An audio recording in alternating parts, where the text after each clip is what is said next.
Here we go! God dang. Hey, how's it going? My name is Lexo and today we are looking at the most fun 5-star characters on Wuthering Waves. Let's start with my favorite character and probably yours too, just because she's goddamn hot and she's goddamn mommy material and you probably know who I'm talking about. Yinlin, exactly. And now let me tell you some reasons why I love her so much. 1, she's hot. 2, she's strong.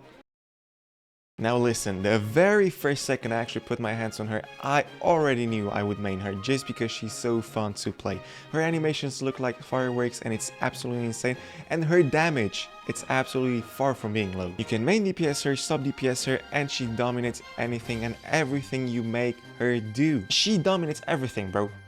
And me included. Another thing that is absolutely crazy about her is her variety. Like, you pair her with anyone in the game, she's gonna do exactly what she's supposed to do. She's gonna do the damage, like she's gonna find her place in the team no matter what, and it's absolutely insane. It's crazy. If you've played her, you know how fun she is, and I don't think she deserves less than an S tier. I would even say S+, but for the sake of this video and not to be a massive simp, I'm just gonna put her in the S tier, okay? And now for the next character. If you love Yinlin as much as I do, you probably know who pairs up perfectly with her. And no, it's not you and not me, unfortunately. Calcharo, the Chad that everyone was hyping up in the beginning of the game, and hey, that is for a very good reason. In my opinion, he's got to have the best looking animations out of all the 5-star standard banner characters, and his damage, just wow. Looking at his playstyle and his kit, he's very easy to use and very straightforward. For a very greedy DPS that takes the majority of the time on the field, I would say that he feels extremely satisfying to use. But there's just one simple negative aspect to all of his kit: the fact that it's very hard to pair with him. Does that mean that he deserves less than an S tier though? Not really. It's probably just an skill issue, and I still have to get better at this game. Probably you can pull it off, but in my opinion, S tier, absolutely. Oh yeah, and he actually looks like a man, unlike those Genshin dorks.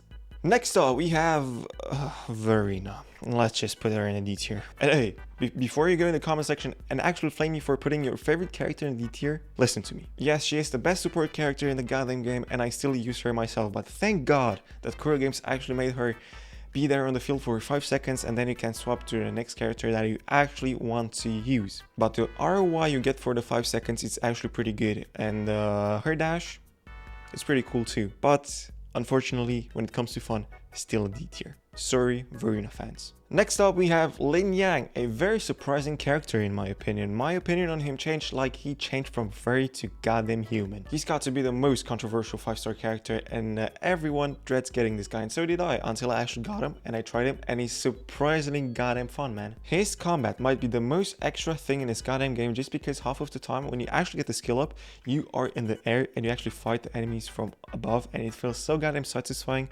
And it's so goddamn extra. I low-key wish more people would actually give this guy a try, but I kind of understand it just because his damage is very low, and I don't think many people actually want to invest in this guy and then find out that they can't really clear the hard content in the game. Yeah. But since this is only a fun tier list and he fulfills his role pretty goddamn good, I would say a well-deserved A tier. Next up, we have Jianxin, another character that honestly really surprised me. In the beginning, I was like, yeah, she's too slow. Yeah, sure, she gives you a little bit of a shield and maybe a damage boost, but when I realized that she actually groups up the enemies, I was sold, man. I was sold. Pair her up with some kind of AoE DPS and you are cooking, deep frying, call it whatever you want, all the enemies all at the same time. It's absolutely crazy, and it's like a budget venti, maybe not even budget, like she's very good. Still, her playstyle is quite slow and you probably won't see her too much on the field, but when she does come on the field, she gives you a shield and it's very nice, it's very valuable.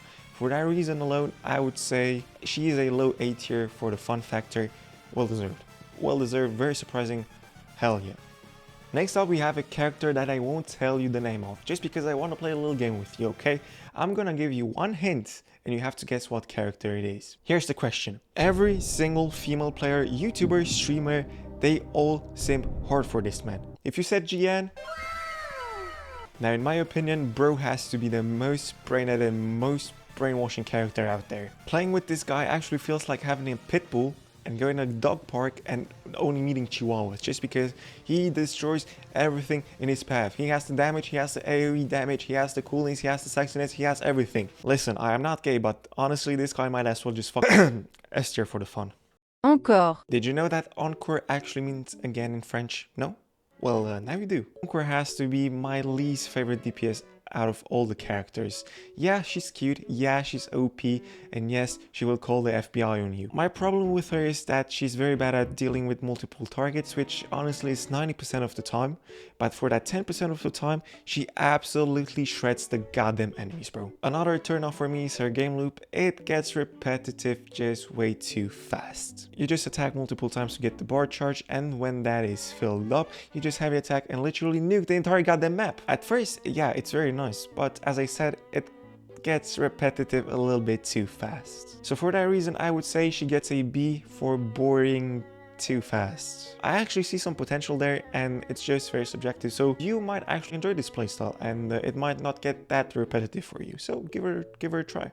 Last but not least, the last character, you or me or wait, pretty much Rover, you get it. For this section, I'll have to differentiate between the Spectre and the Havoc element, and let's just make this one quick, shall we? Spectre, in my opinion, had a lot of potential just because the ult actually puts the enemy on slow motion, and it feels like you're in the goddamn Matrix fighting bullets when enemies are moving very slowly. What really puts down Spectre, in my opinion, are the abilities. They kind of suck, and the cooldown on them, oh gee bro, they are way too goddamn long. It feels like going for a nap and then coming back the next day just to use them again.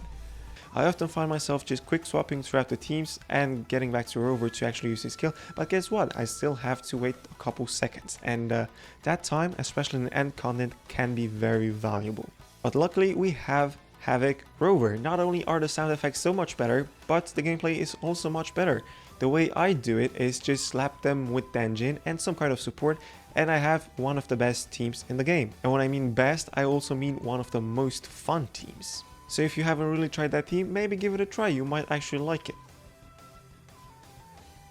And so I finally finished editing the video. Hey, did you like it? If you did, maybe leave me a subscribe, a like, a share with your friends, I don't know. And here you have a video that might actually interest you. It's the same topic, just for 4 stars. Anyway, see you later.